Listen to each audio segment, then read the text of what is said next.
माझं नाव राहुल दिनकर वाहुळे आहे. कशासाठी आमरण उपोषणाला बसलेले आहे? मी साधारणतः 6 महिन्यापासून आदर्श विद्यामंदिर बेगमपुरा विद्युत कॉलनी येथे एक बोगस शाळा चालत आहे आणि त्या शाळेचे आम्ही वारंवार अर्ज तक्रारी करून देखील कुठलीही चौकशी होत नाही.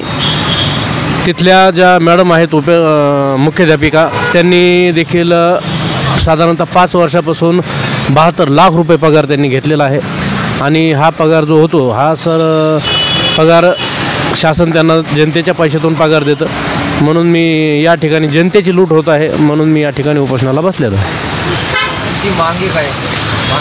माझी मागणी आहे की आदर्श विद्यामंदिर बेगमपुरा येथील जी शाळा चालते आदर्श विद्यामंदिर या शाळेच्या ज्या मुख्याध्यापकांनी जो घोळ केलेला आहे त्यांच्यावर कायदेशीर कारवाई व्हावी आणि त्यांच्याकडून जो काही त्यांनी बसून फुकट पगार घेतलेला आहे तो पगार त्यांचा परत घेतला जावा. मुख्याध्यापिकेचं नाव काय आहे? मुख्याध्यापिकेचं नाव आहे उज्ज्वला कोथळीकर.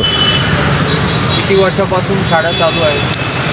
शाळा तर तशी 80-85 पासून काहीतरी चालू आहे परंतु 5 वर्षापासून बोगस शाळा चालू आहे.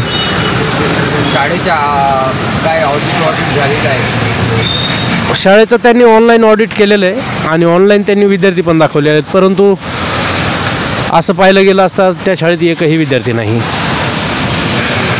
मागणी काय आहे प्रशासनाला? माझी प्रशासनाला एवढीच मागणी आहे की मुख्याध्यापिकेची आणि संस्था चालकाची सखोल चौकशी झाली पाहिजे आणि त्यात ते दोषी आढळल्यावर त्यांना कुठलीही मुभा न देता त्यांच्यावर कायदेशीर कारवाई झाली पाहिजे, त्यांच्यावर गुन्हे दाखल झाले पाहिजे आणि त्यांना जे विस्तार अधिकारी नेमले गेलेले होते 2 विस्तार अधिकारी त्यांना चौकशीसाठी नेमले गेलेले होते त्यांनी मुद्देनिहाय चौकशी केलेली नाही म्हणून त्यांनी त्यांच्या कर्तव्यात कसूर केल्यामुळे त्यांना देखील शिस्तभंगाची कारवाई होऊन त्यांच्यावर कायदेशीर कारवाई होऊन गुन्हे दाखल झाले पाहिजे असं माझं म्हणणं आहे.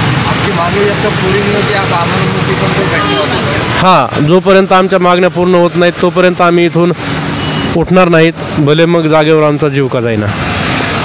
शासनाचे काही अधिकारी आले का?